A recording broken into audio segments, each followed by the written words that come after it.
수요예배 오신 것을 환영합니다. 기도하겠습니다.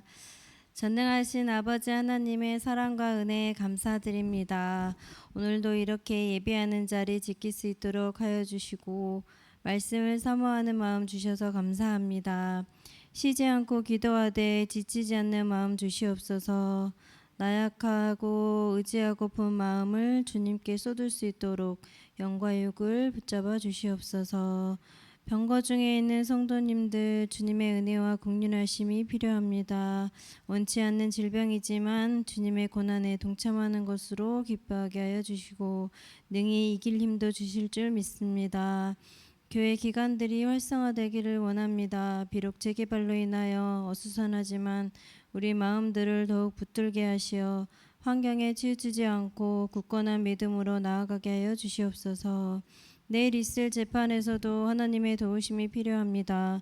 하나님의 귀한 교회가 바로 세워지는 과정 중에 어려움 당하지 않도록 하여 주시고 교회가 우선이 되는 재판 결과가 있기를 간절히 소망합니다. 말씀 전하시는 목사님 영육의 강건함과 말씀 선포와 목양과 모든 일 가운데 주님의 도우심과 은혜 주심을 간구합니다. 언제나 성령 충만한 삶을 주시옵소서. 감사드리며 예수님의 이름으로 기도합니다. 아멘.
내 기도하는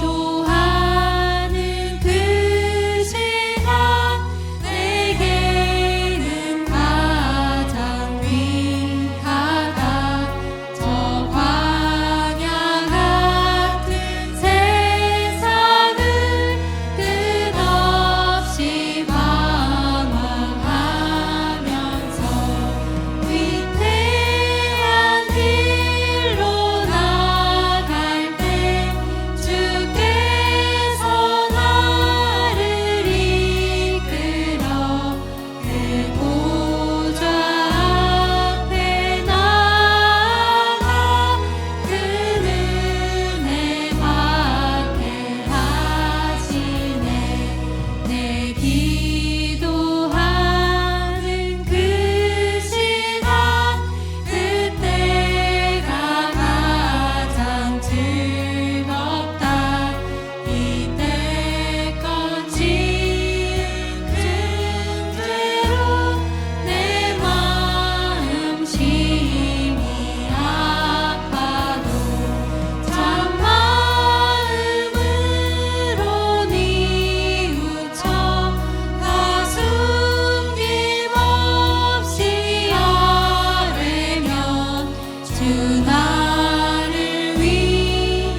주님 서신 발 앞에 나 꿇어 엎드렸으니 그 크신 역사 이루게 날 받아주소서.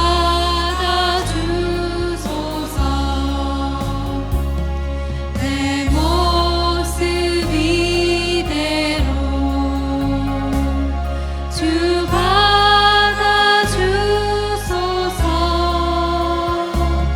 날 위해 돌아가신 주 날 받아주소서.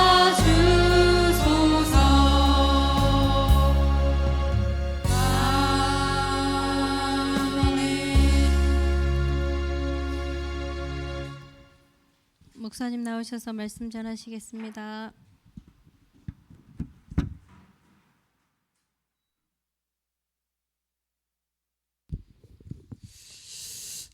골로새서 1장 9절로 20절 또 오늘도 교도하도록 하십시다.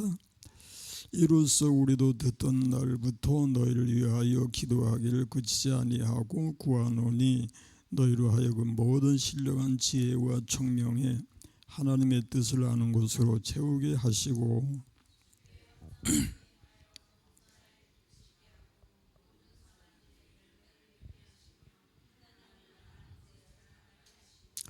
그의 영광의 힘을 따라 모든 능력으로 능하게 하시며 기쁨으로 모든 견딘과 오래 참음에 이르게 하시고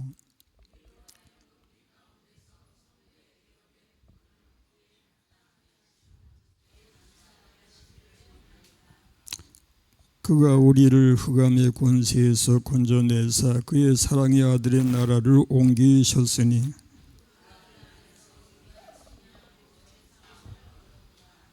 그는 보이지 아니하는 하나님의 형상이시요 모든 피조물보다 먼저 나신 이시니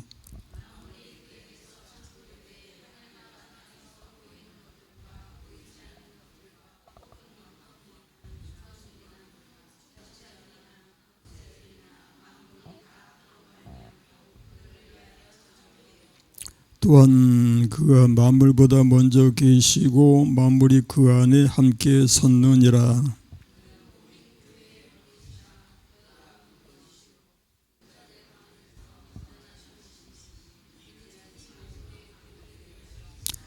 아버지께서는 모든 충만으로 예수 안에 거하게 하시고 피로 화평을 이루사 만물 곧 땅에 있는 것들이나 하늘에 있는 것들이 그로 말미암아 자기와 화목하게 되기를 기뻐하심이라. 아멘.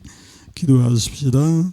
자비로우신 우리 하나님 감사하고 감사합니다. 오늘도 저희가 주의 전에 나오게 하시고 은혜의 보좌 앞에 엎드리게 하심을 감사합니다. 이제도 우리 주의 말씀을 묵상할 때에 성령께서 우리 마음을 감동감화하여 주시고 깨우쳐 알게 하시며 주의 진리로 무장할 수 있는 저희들이 되게 하여 주옵소서. 종의 심령, 종의 입술을 주관해 주옵시기를 예수님의 이름으로 비옵나이다. 아멘. 아멘. 샬롬. 오늘도 수예배에 임하신 여러분 모쪼록 영육으로 강건하시기를 주의 이름으로 축원합니다. 예, 건강 문제 참 자신할 수 없죠. 우리 김정욱 권사님이 또 낮에 수술을 받으셔서 잘 끝났다고 그래요. 성적으로. 예, 허리 수술을 받았다고 그래요. 예, 근데 수술 잘 성적으로 끝났다고 하는데 잘 회복될 수 있도록 기도해 주시기 바랍니다. 우리 건강은 이 세상에 있는 동안에 아슬아슬하다 그렇게 여겨집니다. 예, 아무도 자신할 수 없는 건강인데 그래서 우리는 너무 건강에 얽매여 가지고 건강하기보다는 내가 하나님의 주신 사명을 따라서 얼마나 충성하고 있는가를 생각하십시다. 예, 그러면은 우리 하나님이 우리에게 원하시는 것은 우리가 오래오래 건강하게 사는 것이 아니라 하나님의 선하신 뜻을 따라서 주신 사명을 따라서 충성하고 하나님의 영광을 나타내며 사는 것이 되는 줄로 믿습니다. 그러므로 그러한 목적, 그런 목표를 가지고 살면은 하나님이 건강을 지켜주시고 붙잡아 주실 줄로 믿습니다. 오늘도 우리가 말씀을 묵상하고 넘어가야 되겠는데 암송하는 구절 있죠. 처음 거 시작을 하면은 너를 낮추시며 너를 줄이게 하시며 또 너도 알지 못하며 내 조상들도 알지 못하던 만나를 내게 먹이신 것은 사람이 떡으로만 사는 것이 아니요 여호와의 입에서 나오는 모든 말씀으로 사는 줄을 내가 알게 하려 하심이니라. 마지막, 사랑하는 자들아, 너희를 연단하려고 오는 불시험을 이상한 일 당하는 것 같이 이상히 여기지 말고 오히려 너희가 그리스도의 고난에 참여하는 것으로 즐거워하라. 이는 그의 영광을 나타내실 때에 너희로 즐거워하고 기뻐하게 하려 함이라. 아멘. 사도 바울이 골로새 교인들을 위해서 기도하는 내용이 이제 9절부터 나오고 있는데, 이 기도의 내용이 참으로 우리 성도들이 신앙생활 하는 데에 꼭 필요한, 이를 위해서 우리 자신들도 기억해서 기도해야만 될 그런 내용들로 꽉 차 있다라고 할 수 있습니다. 우리 이 말씀을 암송할 수 있으면 좋겠지만은 암송이 쉽지 않으니 우리 다시 한번 읽어보십시다. 9절로 12절까지 말씀을 읽어보십시다. 이로써 우리도 듣던 날부터 너희를 위하여 기도하기를 그치지 아니하고 구하노니 너희로 하여금 모든 신령한 지혜와 총명에 하나님의 뜻을 아는 것으로 채우게 하시고 주께 합당하게 행하여 범사에 깊으시게 하고 모든 선한 일에 열매를 맺게 하시며 하나님을 아는 것에 자라게 하시고 그의 영광의 힘을 따라 모든 능력으로 능하게 하시며 기쁨으로 모든 견딤과 오래 참음에 이르게 하시고 우리로 하여금 빛 가운데서 성도의 기업의 부분을 얻기에 합당하게 하신 아버지께 감사하게 하시기를 원하노라. 아멘. 20절까지 나가야 되겠죠? 13절. 됐어요. 거기까지. 여기서 우리가 이 기도 내용이 마태복음의 5장에서 나오는 6장에 나오는 말씀 중에 무엇을 먹을까, 무엇을 마실까, 무엇을 입을까 하지 말라. 이는 다 이방인들이 구하는 것이라. 너희는 먼저 그의 나라와 그의 의를 구하라. 그러면 이 모든 것을 너에게 더하시라. 그 이전에 이 모든 것이 너에게 있어야 할 줄을 아버지께서 아신다 그랬죠. 아시느니라. 그러므로 너희는 먼저 그의 나라와 그의 의를 구하라. 오늘의 우리가 이제 봉독한 내용 속에서도 이제 거의 그런 면에서 비슷하죠. 하나님과의 영적인 관계를 위해서 기도하고 또 하나님의 나라를 위해서 그의 의를 위해서 또 하나님의 영광을 위해서 결국에 이제 기도하는 것이 됩니다. 11절에서 우리 상반절만 보십시다. 그의 영광의 힘을 따라 모든 능력으로 능하게 하시며, 모든 능력으로 능하게 하신다. 결국에 이제 영적 능력을 이제 얻게 하시는 하나님. 그래서 하나님의 그 은사, 주신 은사를 따라서 역사를 하는데, 초대교회에서 베드로라든지 또 사도 바울이라든지 그 사도들이 신유의 역사를 나타내죠. 사도행전 14장 8절의 말씀에서는 사도 바울이 신유의 그 능력을 나타내는 것을 읽을 수가 있습니다. 읽어보십시다. 루스드라에 발을 쓰지 못하는 한 사람이 앉아 있는데 나면서 걷지 못하게 되어 걸어본 적이 없는 자라. 여기 사도행전 14장 8절. 사도행전 14장 8절.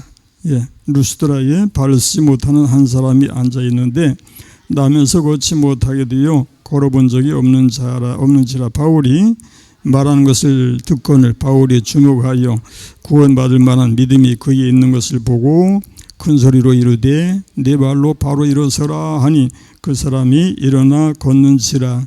무리가 바울이 한 일을 보고 루가오니아 방언으로 소리질러 이르되 신들이 사람의 형상으로 우리 가운데 내려오셨다 하여 바나바는 제우스라 하고 바울은 그 중에 말하는 자이므로 헤르메스라 하더라.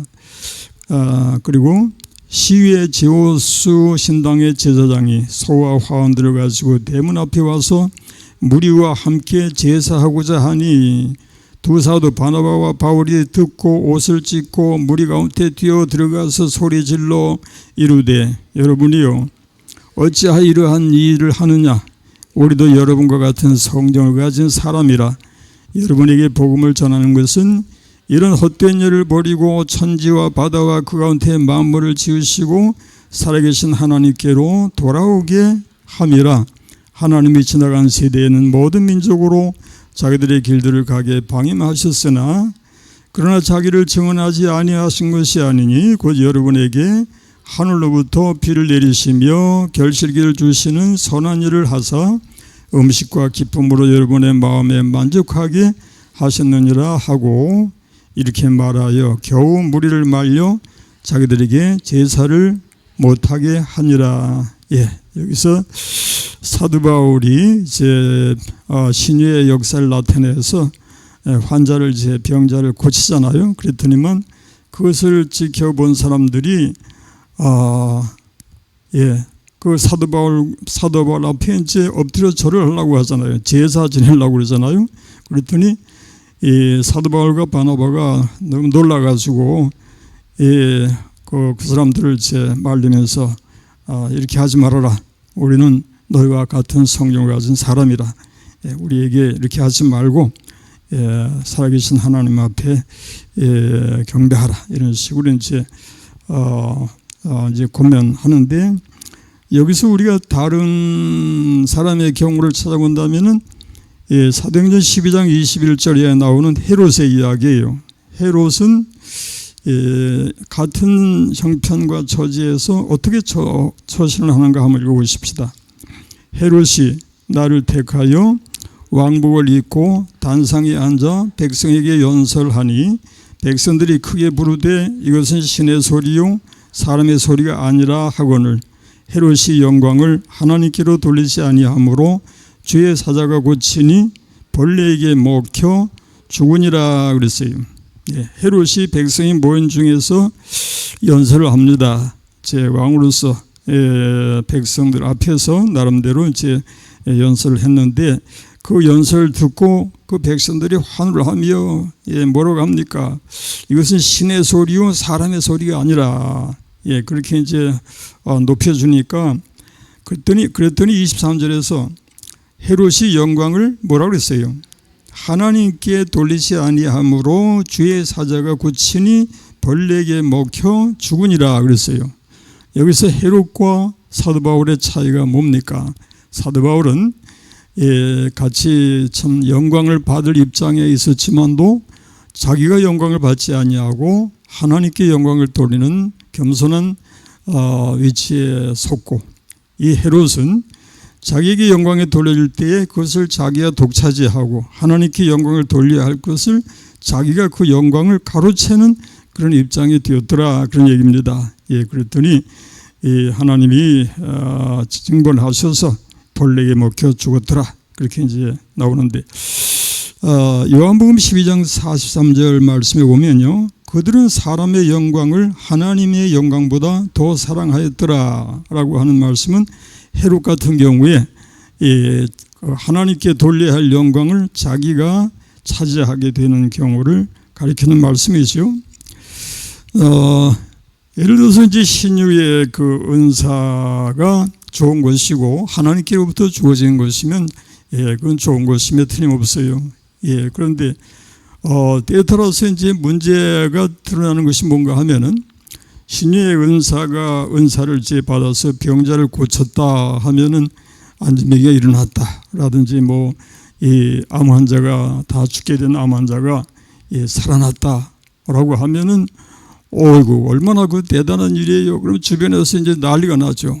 그래가지고 저 양반은 신유의 은사를 가지고 있는데 능력이 있는 사람이라서 이렇게 안진뱅이를 일으키고 암 환자를 살리는 정말 위대한 인물이다. 이렇게 된단 말이에요. 그럼 하나님께 돌려야 할 영광을 사람이 가로채는 그런 결과가 되기가 쉽단 말이에요. 그래서 신의 은사를 받는다고 하는 것도 그렇게 좋은 것만은 아니다. 아주 조심스러운 것이기에 거기서 10배나 100배나 더 자신을 지키기 위해서 애를 쓰지 않으면은 잘못하면은 이 하나님께 돌려져야 할 영광을 자기가 차지할 수 있다. 그런 얘기. 헤롯같이 말이에요. 미련하게 어리석게 행동한 헤롯은 죽고 말았지만은 사도 바울은 바나바나 사도 바울은 확실하게 했어요.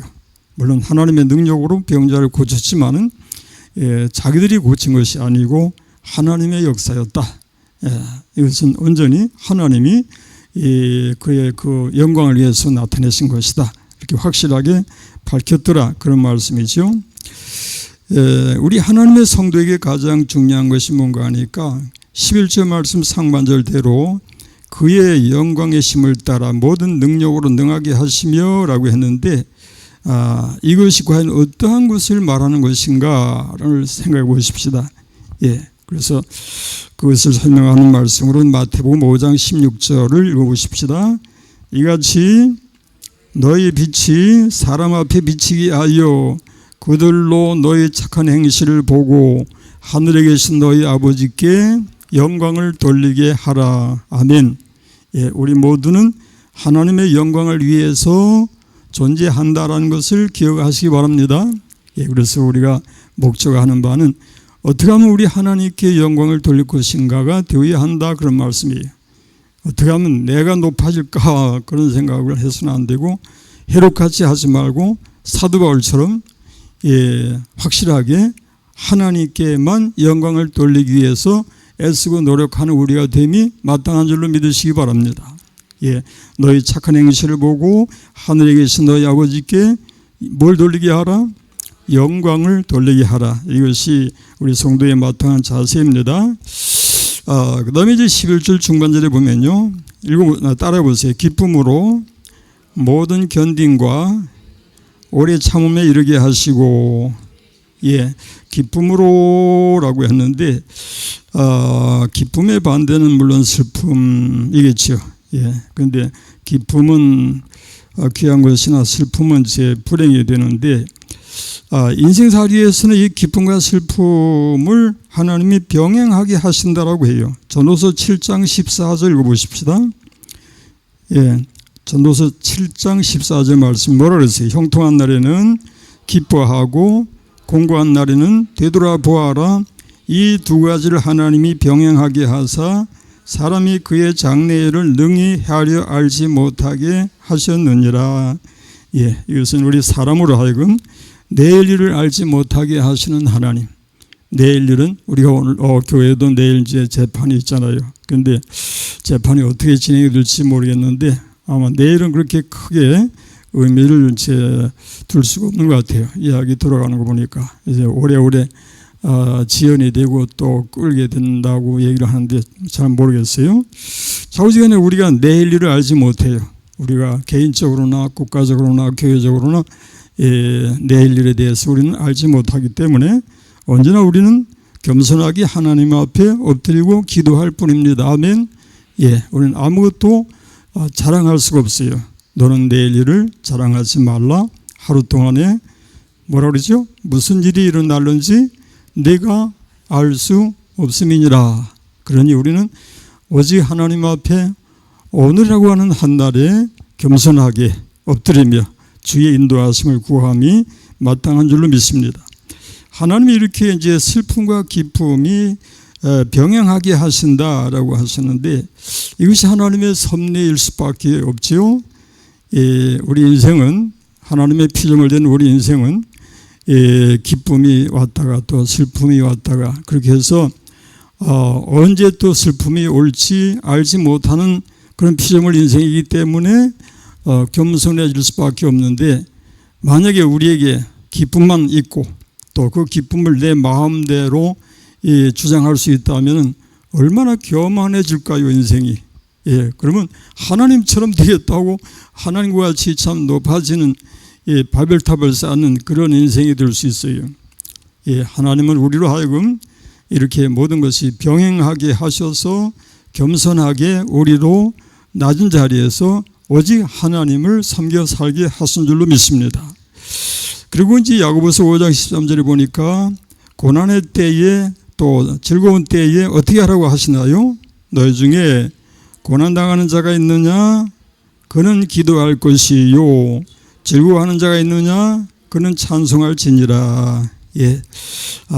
찬송을 꼭 뭐 즐거워할 때만 하라는 것은 아니지만도 고난의 때에 우리가 하나님 앞에 기도할 것이고 또 즐거워하는 일이 있다면은 정말 찬송하면서 하나님께 영광을 돌리라, 그런 말씀이 되겠죠. 우리가 요즘에 예배 드리면서 찬송을 이어서 이제 여러 곡을 부르니까 찬송의 그 깊이에 좀 더 깊이 들어갈 수 있지 않겠나, 그런 생각을 하게 됩니다. 한 곡씩만 부르고 넘어가면 되게 이제 형식적으로 예배 의식에만 참여하는 그런 찬송이 되기가 쉬운데, 찬송을 여러 곡을 이어서 부르면은 은혜가 이렇게 점점 깊어지면서 뜨거워지면서 하나님의 은혜를 참 깊이 느끼는 그런 귀한 분위기가 만들어지는 것 같아요. 그래서 찬송이라고 하는 거는 참 그 찬송 속에 회개도 들어가고 또 하나님 앞에 신앙 고백도 들어가고 사랑의 고백도 들어가고 또 하나님의 은혜를 구하기도 하고 또 하나님께 영광을 돌리기도 하고, 찬송이 참 여러 가지로 아주 엄청나게 많은 내용을 포함하고 있기 때문에 우리가 찬송을 잘한다고 하면은 얼마나 은혜가 충만하게 되는지 이런 말로 다 할 수 없어요. 우리 찬송으로 사십시다. 찬송하고 찬송하면 그것이 우리의 믿음을 든든하게 세워주고 우리로 승리하게 할 줄로 믿으시기 바랍니다. 너희 중에 고난당하는 자가 있느냐? 그는 뭐 할 것이요? 기도할 것이요. 즐거워하는 자가 있느냐? 그는 찬송할지니라. 우리 항상 찬송하고 찬송하는 사람이 되어야 할 줄 믿습니다. 기쁨에 대해서 얘기할 때에 우리 주님이 우리를 어떻게 기뻐하시는가를 이사야서 62장 5절 말씀에 가르쳐주고 있죠. 마치 청년이 처녀와 결혼한 같이 네 아들들이 너를 취하겠고 신랑의 신부를 기뻐한 같이 네 하나님이 너를 기뻐하시리라. 이 말씀을 여러분 깊이 묵상해 보세요. 네 하나님이 신랑의 신부를 기뻐하는 것처럼 네 하나님이 너를 기뻐하시리라. 신랑의 신부를 기뻐하는 거, 비유가 정말 적절하죠. 우리 주님이 신랑 되신 주님이 되시고 우리는 그의 신부된 입장에서 이렇게 주님과 우리 하나님의 성도의 그 관계가 얼마나 참으로 사랑으로 뜨겁게 연결이 되는가를 말씀해 줍니다. 마태복음 25장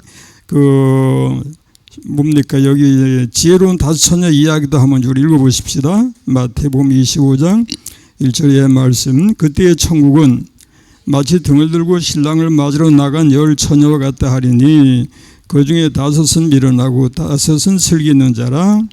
미련한 자들은 등을 가지되 기름을 가지지 아니하고 슬기 있는 자들은 그릇에 기름을 담아 등과 함께 가져갔더니 신랑이 더디어므로 다 졸며 잘새 밤중에 소리가 나되 보라 신랑이로다 맞으러 나오라 하매 이에 그 처녀들이 다 일어나 등을 준비할새 미련한 자들이 슬기는 자들에게 이르되 우리 등불이 꺼져가니 너희 기름을 좀 나눠달라 하거늘 슬기는 자들이 대답하여 이르되 우리와 너희가 쓰기에 다 부족할까 하노니 차라리 파는 자들에게 가서 너희 쓸 것을 사라 하니 그들이 사러 간 사이에 신랑이 오므로 준비하였던 자들은 함께 혼인잔치에 들어가고 문은 닫힌지라 그 후에 남은 처녀들이 와서 이르되 주여 주여 우리에게 열어주소서.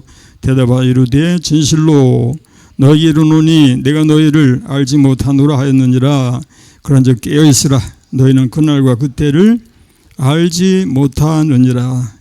여기서 지혜로운 다섯 처녀 이야기는 우리에게 깨어있어야 할 것을 물론 교훈하고 있는데, 주님과 우리와의 관계가 신랑과 신부의 관계로 이렇게 설명되고 있다는 것이고요.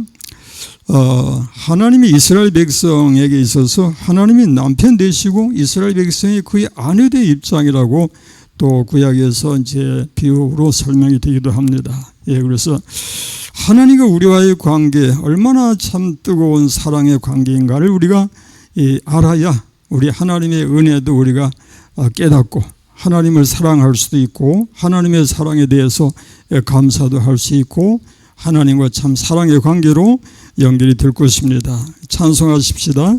신랑 되신 예수께서 다시 오실 때 밝은 등불 들고 나갈 준비됐느냐.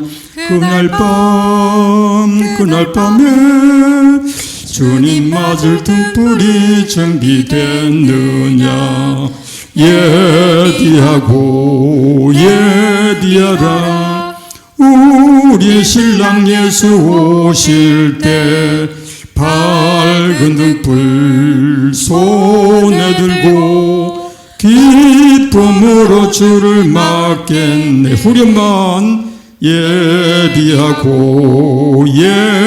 예비하라. 우리 신랑 예수 오실 때 밝은 등불 손에 들고 기쁨으로 주를 맞겠네. 이어서 찬송 95장 나의 기쁨 나의 소망 되시며 나의 생명이 되신 주 밤낮 불러서 찬송을 드려도 늘 아신 마음 뿐일세. 나의 사모하는 선한 목자는 어느 꽃다운 동산에 양의 무리와 늘 함께 가셔서 기쁨을 함께. 5절 넘어가서 나의 진정 사모하는 예수님. 음성조차도 반갑고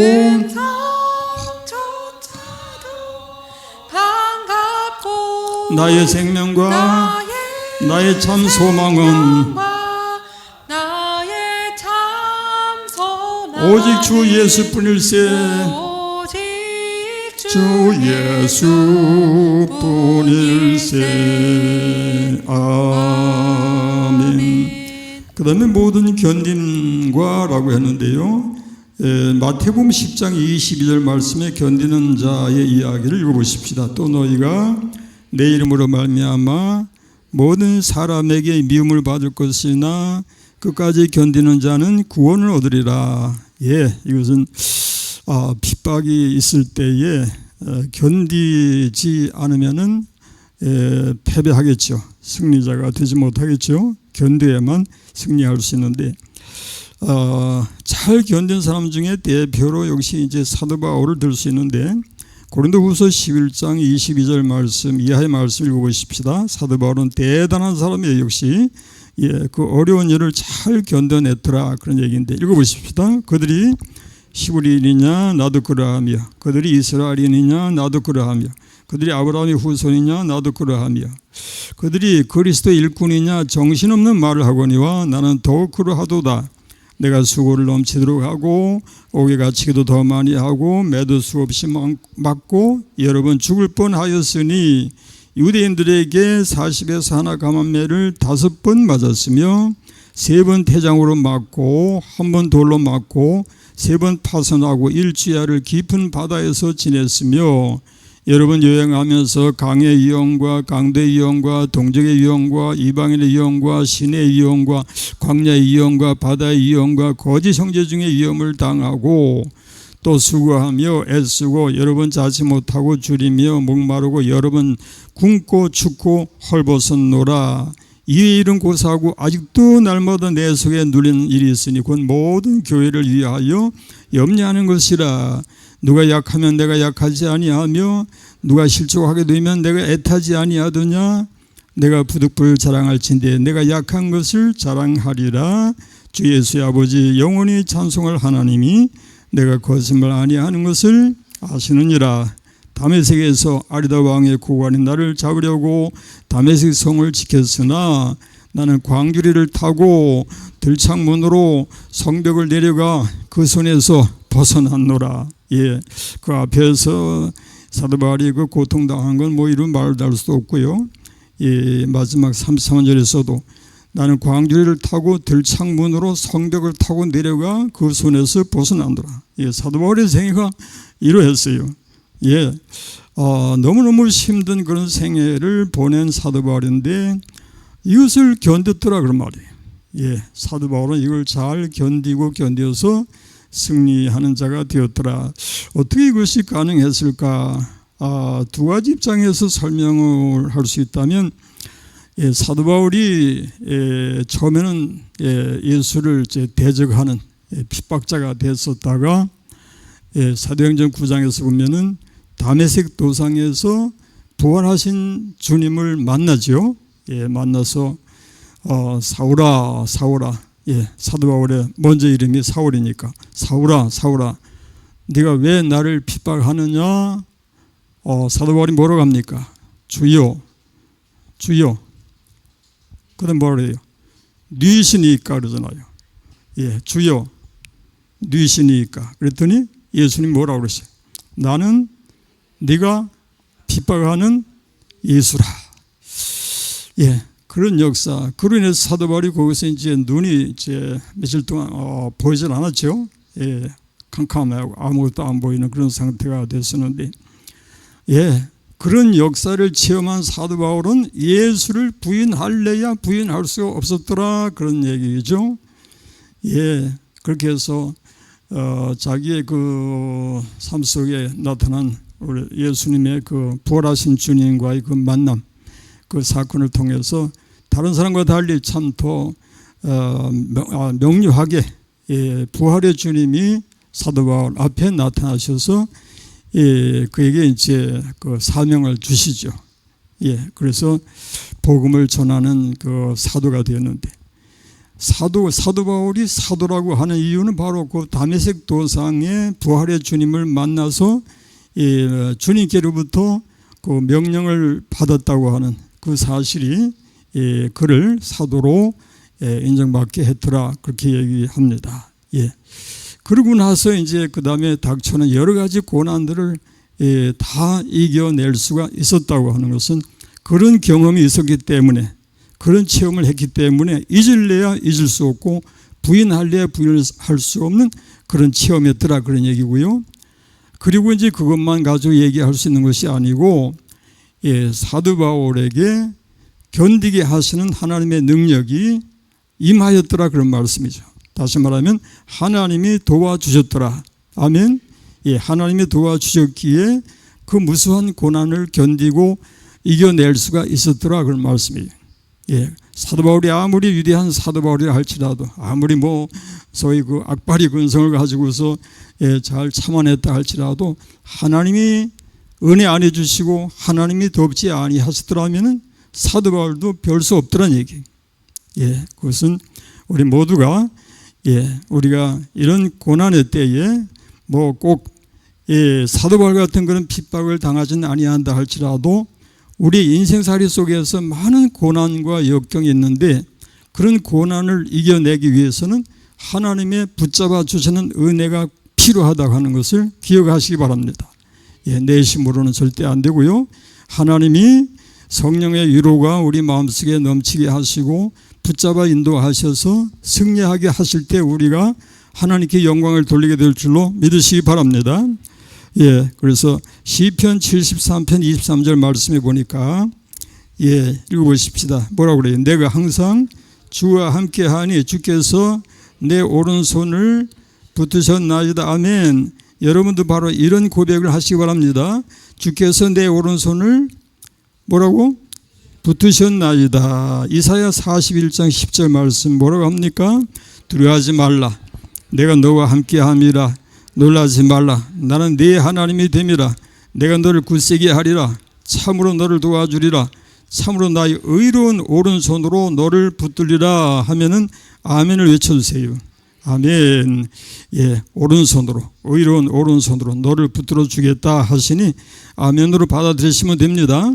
그 다음에 이제 오래 참음에 이르게 하시고, 오래 참음에 이르게 하시고 라고 했는데, 이제 한 번 참는 것으로 족하지 않죠? 예, 오래 참아야 하는데, 참 우리 신앙생활에서는 한 번 참고 잘 참았다고 해서 그 다음에 영광이 찾아오고 행복이 오는 것이 아니라 한 번 참았는데도 또 계속 그 고난이 다가올 수가 있고 계속 그 역경 속에서 참 힘든 그런 상황에 처하게 될 수가 있는데 그 예로서 누구를 들 수 있는가 하면 다윗이에요.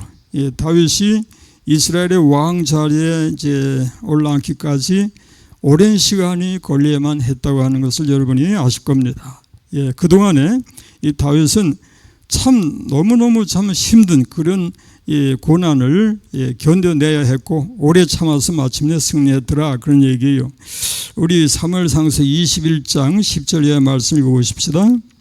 그날에 다윗이 사울을 두려워하여 일어나 도망하여 가드왕 아기스에게로 가니 아기스의 신하들이 아기스에게 말하되 이는 그 땅의 왕 다윗이 아니니까 무리가 춤추며 이 사람의 일을 노래하여 이르되 사울이 죽인 자는 천천히요 다윗은 만만이로다 하지 아니하였나이까 한지라 다윗이 이 말을 그의 마음에 두고 가드왕 아기스를 심히 두려워하여 그들 앞에서 그의 행동을 변하여 미친 채 하고 대문짝에 그적거리며 침을 수염에 흘리매 아기스가 그의 신하에게 이르되 너희도 보거니와 이 사람이 미치광이로다 어찌하여 그를 내게로 데려왔느냐 내게 미치광이가 부족해서 너희가 이 자를 데려다가 내 앞에서 미친 짓을 하게 하느냐 이 자가 어찌 내 집에 들어오겠느냐 하니라. 예, 여기서 다윗의 그 고통을 여기서 참 뭐라고 참 표현할 수 없는데 사울 왕을 이제 피해서 도망을 가서 이방 땅으로 이제 들어가서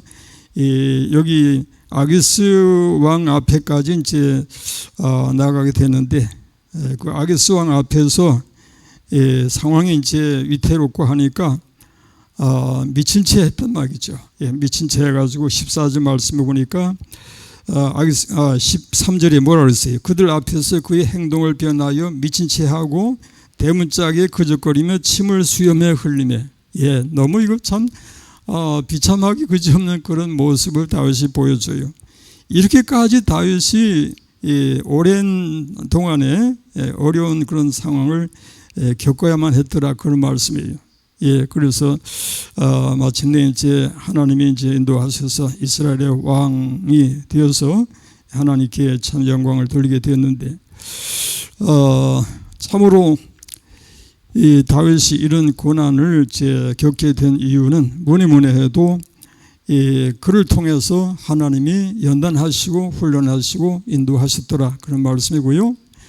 예, 그래서 오래 참는다고 하는 것은 얼마나 중요한 일인가를 우리에게 교훈해 줍니다. 예, 우리 교회 구역 이름 중에도 인내라고 하는 구역이 있는데 원래 그 인내 구역이 성경대로 하면은 오래 참음이죠. 아시죠, 여러분? 오래 참음과 하고 나가죠. 예, 오래 참음. 그래서 인내 구역은 차라리 오래 참음 구역으로 바꿨으면 좋겠어요, 이름을. 오래 참음 구역이라고. 너무너무 좋은 이름이에요. 인내도 뭐 안 좋다는 얘기가 아니라 더 실감이 난다는 얘기죠. 오래 참음이 우리에게 필요하다. 아멘. 예, 신앙생활에 있어서 이 오래 참음이 얼마나 필요한가. 참 어떤 때는 정말 낙심하고 절망하고 이제 정말 아무것도 참 견딜 수 없다라고 할 때에 하나님이 그때 우리를 붙잡으시고 인도하시는 그런 은혜를 내리신다고 하는 것을 기억하십시다. 그리고 이제 12절 말씀에서 우리 한번 읽어보십시다. 우리로 하여금 빛 가운데서 성도의 기업의 부분을 얻기에 합당하게 하신 아버지께 감사하게 하시기를 원하노라. 아멘.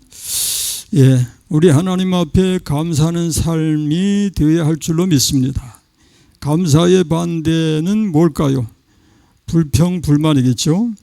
예, 감사가 있는 곳은 천국의 삶이요. 근데 불평, 불만이 가득한 곳은 지옥의 삶이라고 함이 마땅하죠. 예, 천국과 지옥. 예, 감사와 불평, 불만 사이의 중간 상태는 없다라는 것을 우리가 생각한다면, 예, 우리는 감사로 가득한 삶이 되기를 기도해야 될 줄 믿습니다. 예, 감사로 가득해서 여러분 찬송을 불러보세요. 예, 감사로 가득한 사람은 이렇게 찬송합니다. 내 영혼이 은총리 보 중한 죄짐 벗고 보니 슬픔 많은 이 세상도 천국으로 화도다. 할렐루야 찬양하세.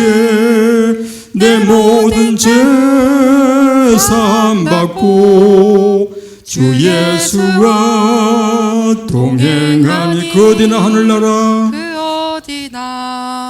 하늘나라 주의 얼굴 뵙기 전에 멀리 뵈던 하늘나라 내 마음속에 이루어지니 날로 가깝도다. 할렐루야 찬양하세. 내 모든 죄 사함받고 주 예수와 동행하니 그 어디나 하늘나라 3절 높은 산이 거친 들이 초막이나 궁궐이나 내 주 예수 모신 곳이 그 어디나 하늘나라. 할렐루야 찬양하세. 내 모든 죄 사함받고 주 예수와 동행하니 그 어디나 하늘나라. 기도하십시다. 하나님 아버지 감사하고 감사합니다. 오늘도 우리 하나님 앞에 나와서 찬송하며 말씀을 묵상하였습니다. 우리 하나님께서 우리 심령들을 붙잡아 주셔서 언제나 주 안에서 승리하는 삶이 되게 하시고 우리 하나님께 영광을 돌리는 저희 모두가 되게 하여 주옵소서. 예수님의 이름으로 기도합니다. 아멘. 그 크신 하나님의 사랑,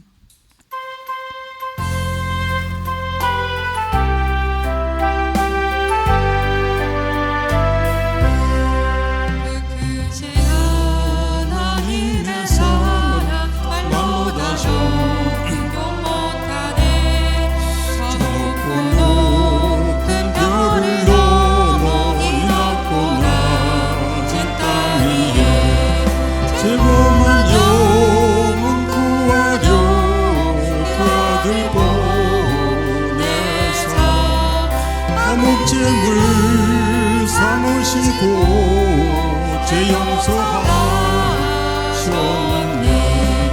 하나님 크신 사랑을 찬양하고 하네. 영원히 변치 않는 사랑 성도여 찬양하세. 괴로운 시절 지나가고 땅 위에 영화쇠할 때 주 믿지 않던 영혼들은 큰 소리 외쳐 울어도 주 믿는 손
1일 우리가 기도회원 제8일이 이제 하루 남았는데 이번에도 역시 우리에게 필요한 거는 오래 참고 잘 견디는 일이라고 얘기할 수 있습니다. 내일 하루로서 끝나는 것이 아니고 올해대로 우리가 잘 견뎌서 승리할 수 있도록 해야 하는데 우리가 너무 힘이 들어서 이제 지쳐가지고 포기를 하고 그러면 이제 끝나는 거예요. 그러니까 우리 힘들지라도 우리 주님을 의지해서 포기하지 않고 잘 견뎌서 오래 참고 마침내 승리할 수 있도록 함께 힘을 모으고 우리 기도하십시다. 주기도로 마칩니다. 하늘에 계신 우리 아버지의 이름을 거룩하게 하시며 아버지의 나라가 오게 하시며 아버지의 뜻이 하늘에서 같이 땅에서도 이루어지게 하소서. 오늘 우리에게 일용할 양식을 주시고 우리가 우리에게 잘못한 사람을 용서하여 준 것 같이 우리의 죄를 용서하여 주시고 우리를 시험에 빠지지 않게 하시고 악에서 구하소서. 나라와 권능과 영광이 영원히 아버지의 것입니다. 아멘. 인사 나누십시다. 샬롬. 건강하세요. 그리고 승리하세요. 승리합시다 그래요. 우리 다 같이 승리합시다. 그리고 사랑합니다. 우리 묵상기도 하시면서 마치도록 하십시다.